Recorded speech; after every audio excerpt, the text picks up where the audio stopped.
Hello, good evening students. Welcome to Prarambh SSC. और आज की इस इंग्लिश क्लास में हम कंटिन्यू करेंगे कंजक्शंस टॉपिक। तो कंजक्शन जो एक टॉपिक है ये काफ़ी इंपॉर्टेंट है, इसको ध्यान से देखना। अब बिना टाइम वेस्ट किए क्लास स्टार्ट करते हैं। कंजक्शन, सबसे पहले हम ये जान लें कि कंजक्शन होता क्या है। जैसे प्रपोजिशंस था वो आपने देखा, वर्ब्स, एडवर्ब्स, ये सारी चीज़ें क्या होती है। अभी कंजक्शन क्या होता है? कंजक्शन इज द वर्ड, यानी एक वर्ड भी हो सकता है और सेट ऑफ वर्ड्स भी हो सकते हैं, यानी एक से ज्यादा भी हो सकता है। दैट कनेक्ट्स टू वर्ड्स और सेंटेंस, जो दो वर्ड या दो सेंटेंस को कनेक्ट करे, दैट इज कॉल्ड कंजक्शन। और used to coordinate words in the same clause, it shortens the sentence without a change in the meaning और सेंस। यानी एक एग्जांपल देखते हैं। Mohan is also, Ram is good, Ram अच्छा है, मोहन भी अच्छा है, मोहन इज ऑल्सो गुड। तो इन दो सेंटेंस की जगह मैं ये बोल सकती हूँ Ram and Mohan are good, Ram and Mohan are good. तो जो एंड वर्ड है उसने क्या किया, उसने उन दोनों को कनेक्ट कर दिया और सेंटेंस छोटा हो गया, मीनिंग भी नहीं बदला। राम अच्छा है, मोहन भी अच्छा है, इससे अच्छा मैं ये बोल देती हूँ भाई राम और मोहन दोनों अच्छे हैं। ठीक है, तो दैट इज कॉल्ड कंजक्शन। यानी ऐसे वर्ड, ऐसा एक सिंगल वर्ड या ग्रुप ऑफ वर्ड्स जो दो वर्ड्स या दो सेंटेंसेस को कनेक्ट करने के लिए काम में आता है। तो ये तो हो गया कंजक्शन की डेफिनेशन। अब एक एक करके हम इसको करते जाएंगे। जैसे सबसे पहले आता है एंड और। तो ये बहुत सिंपल सी बेसिक सी चीज है, बताने की जरूरत नहीं है। एंड का मतलब और होता है और का मतलब यह होता है। Ram and Shyam are good friends, conjunction क्या है? एंड। कई बार आपको पूछेगा कि बताओ इनमें से कंजक्शन कौन सा है, तो आपको पता है भाई एंड है। You may take this book or that book, तो कंजक्शन क्या हो गया? और हो गया, कि तुम ये बुक ले सकते हो या ये बुक ले सकते हो। Next is but. अब बट का मीनिंग हम सबको ये पता होता है कि बट का मतलब होता है लेकिन, परंतु, लेकिन, यही होता है ना बट। लेकिन यहाँ पर कितने मीनिंग है? 3। एक होता है लेकिन, एक बल्कि और एक सिवाय। बल्कि यानी मैं सब कुछ कर सकती हूँ सिवाय तुम्हें डांटने के, एक तो ये हो गया। और बल्कि ये एक पेन नहीं है बल्कि एक पेंसिल है, तो ये हो गया सेकंड वाला एग्जांपल।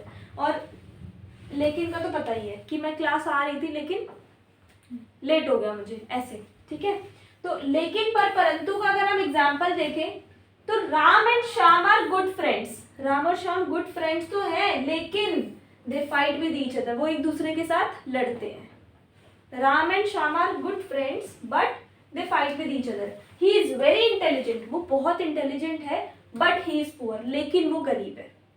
तो यहाँ पर बट का मीनिंग हो गया लेकिन, पर, परंतु। उसके बाद है सिवाय और अलावा, यानी आई can go anywhere but your home, मैं तुम्हारे घर के सिवाय हर जगह जा सकता हूँ। तो यहाँ पर भी हम क्या यूज करेंगे? बट को यूज करेंगे एज अ कंजक्शन, जिसका मीनिंग जो होगा, जिसकी जो सेंस निकलेगी वो निकलेगी सिवाय। I can do anything but beat you, मैं सब कुछ कर सकता हूँ सिवाय तुम्हें पीटने के, तो I can do anything but beat you, ऐसे। उसके बाद थर्ड वाला देखेंगे, बल्कि। जैसे ये देखो एक और है, he can eat anything but chicken, वो सब कुछ खा सकता है लेकिन चिकन नहीं। I can go anywhere but your home, ये एक तरीका। और दूसरा तरीका I can go anywhere except your home, यानी हम बट के अलावा एक्सेप्ट भी लगा सकते हैं, क्योंकि इसका मतलब भी क्या होता है? सिवाय। ठीक है, उसके बाद है बल्कि। So this is not a pen but a pencil, ये एक पेन नहीं है बल्कि एक पेंसिल है। Ram is not a fool but a wise है, राम बेवकूफ नहीं है बल्कि समझदार लड़का है। He was not scolded but beaten, उसको डांटा नहीं गया, उसको पीटा गया। I had not been given a pen but a pencil, मुझे पेन नहीं मिला बल्कि मुझे पेंसिल दी गई। ठीक है, तो बट के कितने मीनिंग हो गए? 3। Next, for, as, because and since. बीच बीच में कुछ इंपॉर्टेंट रूल्स भी आते जाएंगे। कई बार होता है ना, जैसे ये देखो नोट में लिखा हुआ है, तो ऐसे बीच बीच में कुछ इंपॉर्टेंट रूल्स भी आते जाएंगे, जो पंक्चुएशन से रिलेटेड हो सकता है या ग्रामर से रिलेटेड हो सकता है। तो अभी हम देख रहे हैं फॉर, एज और बिकॉज और सिंस, इन सबका मीनिंग क्या होता है? क्योंकि। फॉर, एज, बिकॉज और सिंस सबका मीनिंग है क्योंकि। We can use any of these 4, हम इन चारों में से कोई भी यूज कर सकते हैं, लेकिन an important point is that because is to be used only in the middle of the sentence। because को कहाँ यूज करना है? because को कहाँ यूज करना है? मिडल में हमेशा। और सिंस को हमेशा बिगनिंग में यूज करना है। यानी ये दो कंडीशन दे दी कि आप इन चारों में से कुछ भी लगा लो, सबका मीनिंग तो सेम है, लेकिन एक चीज का ध्यान रखना कि बिकॉज को हम बीच ही में यूज करते हैं, पहले कंडीशन देते हैं फिर बोलते हैं कि क्योंकि ये हो गया था, ऐसे तो वो बिकॉज बीच ही में आता है। जैसे कि आई डिडेंट कम, मैं नहीं आया क्योंकि मैं बीमार था, because I was unwell. Because या फिर एज या फिर सिंस तो कहाँ लगेगा, स्टार्टिंग में लगेगा। तो सिंस आई वॉज अनवेल, क्योंकि मैं ठीक नहीं था, हेंस आई डिडंट कम, इसलिए मैं नहीं आया। I didn't come for I was unwell, तो फॉर लगा दिया। यानी आप कुछ भी लगा लो, बस एक चीज का ध्यान रखेंगे, बिकॉज मिडल में और सिंस स्टार्टिंग में आएगा। और एक चीज और है कि अगर हमने फॉर को मिडल में यूज किया है, जैसे कि ये, तो उससे पहले हमें एक कॉमा लगाना है, ठीक है। फॉर से पहले एक कॉमा लगेगा, बिकॉज मिडल में लगेगा और सिंस स्टार्टिंग में लगेगा, ठीक है। ये हो गया आपका for as since. Next we have also, even, either, too, as well. इन सभी का मीनिंग होता है भी। मैं भी ठीक हूँ, I am good too, I am also good, ऐसे होता है ना, even I am good.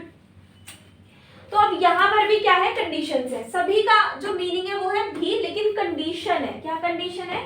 Generally also, to और एज वेल, इन तीनों को हम पॉजिटिव सेंटेंसेस में यूज करते हैं। अब what is the difference between positive and negative sentence?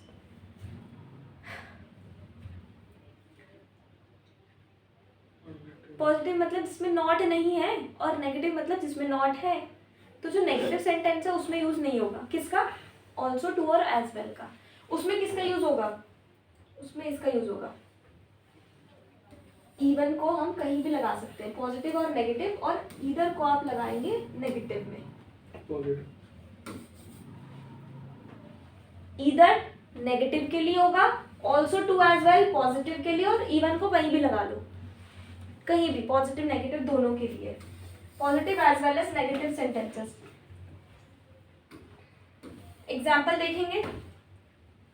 अच्छा, ये क्या है? दूसरी, पहली बात समझ आ गई, ऑल्सो और too, as well positive, either negative, even दोनों पॉजिटिव नेगेटिव। दूसरी बात ये है कि ऑल्सो को हमेशा हेल्पिंग वर्ब के बाद यूज करना और मेन वर्ब से पहले यूज करना। जैसे आई एम ऑल्सो गुड, तो आई एम क्या है? हेल्पिंग वर्ब है। I am also helping verb के बाद यूज हो रहा है, हेल्पिंग वर्ब के बाद यूज करेंगे, मेन वर्ब से पहले यूज करेंगे, किसको? ऑल्सो को। टू, एज वेल और ईदर को हमेशा सेंटेंस के एंड में यूज करते हैं, और बिगिनिंग के लिए क्या होता है? Even. Even I am not good, even I am good, ऐसे। उसके बाद कंडीशन ज्यादा लग रही है, ज्यादा है, दो चीजें बस ध्यान रखनी है, ठीक है। Too, as well, either end of the sentence, even beginning, और ऑल्सो बीच में हेल्पिंग वर्ब के बाद। आई एम गुड टू, अब टू पॉजिटिव सेंटेंस में यूज होना था और एंड में यूज होना था, तो आ रहा है, ठीक है। I am good too, I am also good, I am good as well, even I am good, even I am not good, I am not good either, were you not there either, I don't like fruits either, they are with me either. समझ आ गया होगा, I hope. दो conditions को ध्यान रखना बस, ठीक है। नेक्स्ट वी हैव, ये देखो, so, hence, henceforth, that's why, therefore, that's the reason. तो कई बार हमें ना आंसर थोड़ा बड़ा करना पड़ता है एग्जाम्स वगैरह में, तो आप हेंस की, सो की जगह हम तो सो लिख देते हैं, सो आई डिडंट कम, सो मतलब इसलिए, बट आप ये लिखो दैट्स द रीजन, या फिर हेंसफॉर। थोड़ा सा इससे जो राइटिंग है फॉर्मल लगता है, अच्छा लगता है, और लगता है कि हाँ किसी एजुकेटेड पर्सन ने लिखा हुआ है ये, और थोड़ा पैराग्राफ लेंथी भी होता है, लेंथ बढ़ाने के लिए। तो अब देखो, इसमें कोई कंडीशन नहीं, कहीं भी कुछ भी लगा दो। I went, so you came, मैं गया इसलिए तुम आए। I went, hence you came, I went, henceforth you came, I went, that's why you came, I went, that's the reason you came. So you can use any word. Next we have as plus adjective as, यानी as के साथ एक adjective और फिर से as। जैसे adjective क्या होते हैं? describing words, जैसे tall, short, big, black, red, beautiful, strong, ठीक है। तो as tall as अमित, यानी अमित के जितना लंबा, उतना लंबा जितना Amit. as tall as this tree, as short as Rakesh, as big as your house, as black as coal, कोयले जितना काला, as red as blood, खून जितना लाल, as beautiful as you, तुम्हारे जितना सुंदर, as strong as my dad, मेरे डैड जितने strong, मतलब कंपैरिजन में जब आ रहा हूँ। समझ गए? चलो आगे चलते हैं। You are not as clever as I, कि तुम मेरे जितने चालाक नहीं हो।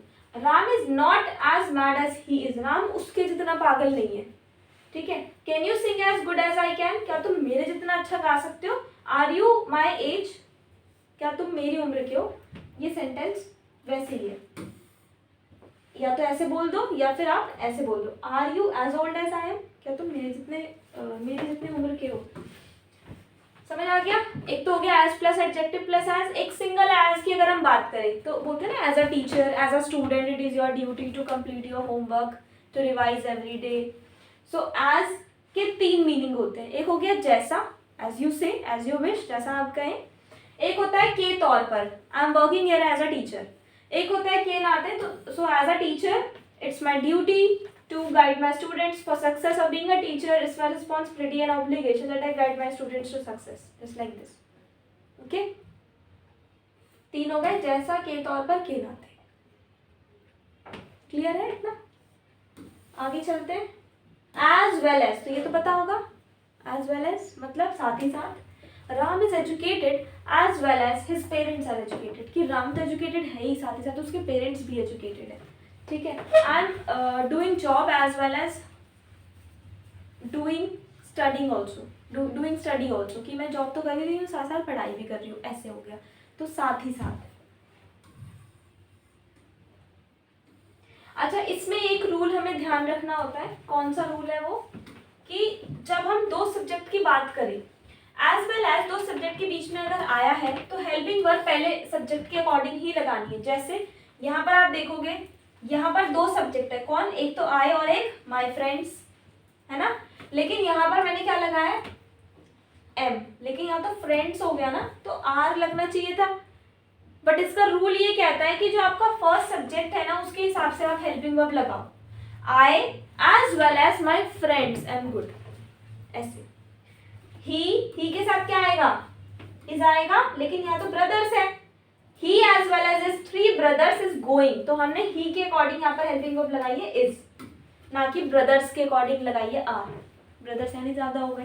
तो ये बोलता है कि फर्स्ट जो सब्जेक्ट है उसके अकॉर्डिंग हेल्पिंग वर्ब लगाओ। ठीक है, क्लियर। उसके बाद नेक्स्ट है as soon as या फिर the moment। as soon as या फिर the moment, as soon as the moment meaning क्या हो गया, जैसे ही। As soon as I came he left, या फिर as soon as he came I left, जैसे ही वो आए वैसे ही मैं चली गई। The moment he came I left, जैसे ही वो आए वैसे ही हम चले गए। Come to my home the moment dad comes, कि मेरे घर आ जाना जैसे ही पापा आ जाए, ऐसे। ठीक है। Leave as soon as possible, जितना जल्दी हो सके उतना जल्दी चले जाओ। As soon as, come to my home as soon as dad comes, या फिर the moment, कुछ भी लगा सकते हो, कोई भी डिफरेंस नहीं है इसमें। The moment, as soon as, कुछ भी लगाओ। एज फार एज का मतलब होता है जहां तक। जैसे सेल्फ इंट्रोडक्शन में काफी यूज होता है। For example, I am Lakshit, I am a resident of Sadiq Nagar, new Delhi. As far as my family background is concern, I am blessed with 2 siblings, इस तरह से। तो एज फार एज मतलब जहां तक मेरी फैमिली की बात है तो मेरे 2 भाई बहन है, ऐसे। ठीक है। As far as I know, जहां तक मैं जानती हूँ, he has 2 children, उसके 2 बच्चे हैं। as far as I know he is married, जहां तक मैं जानती हूँ वो मैरिड है। तो as far as my study is concerned I have completed my 12th, जहां तक मेरी पढ़ाई की बात है तो मैंने 12th पूरी की हुई है, ऐसे इसका यूज होता है as far as का। as far as my brother is concerned, जहां तक मेरे भाई का सवाल है, he has done graduation, उसने ग्रेजुएशन की हुई है। as far as my family is concerned I have 2 sisters, as far as my parents are concerned I am good enough to take care of them। ठीक है।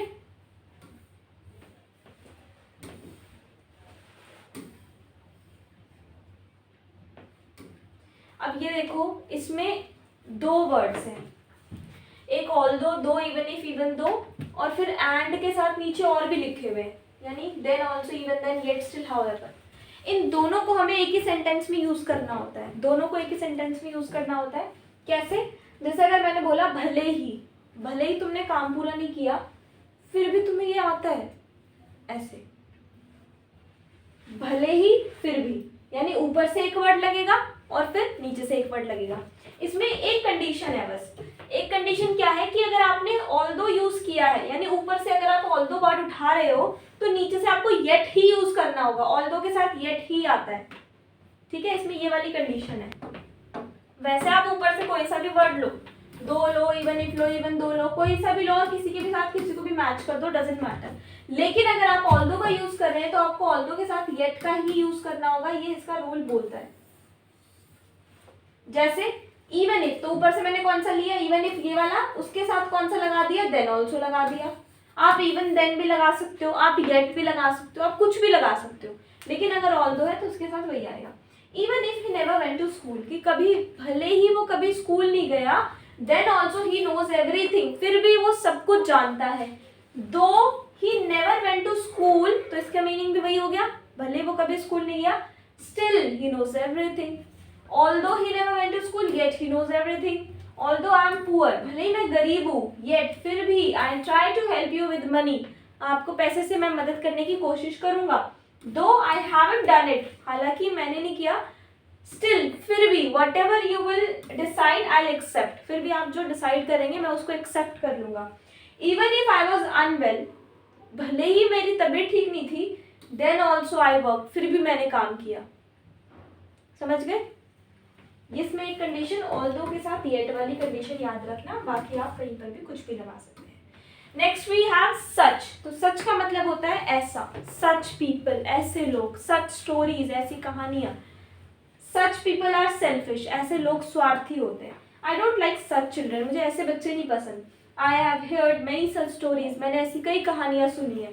आई have many things, अब next है such as, तो such as का meaning होता है for example, हाँ, जैसे कि मेरे पास कई चीजें हैं, जैसे कि लैपटॉप, कंप्यूटर, डेस्कटॉप, इस तरह से, mouse, keyboard, so I have many things such as computer, laptop, desktop. And last, in such a way, यानी इस तरह से।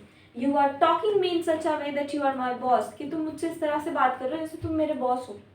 ठीक है, you are talking me in such a way that you are angry from me, ऐसे। ठीक है,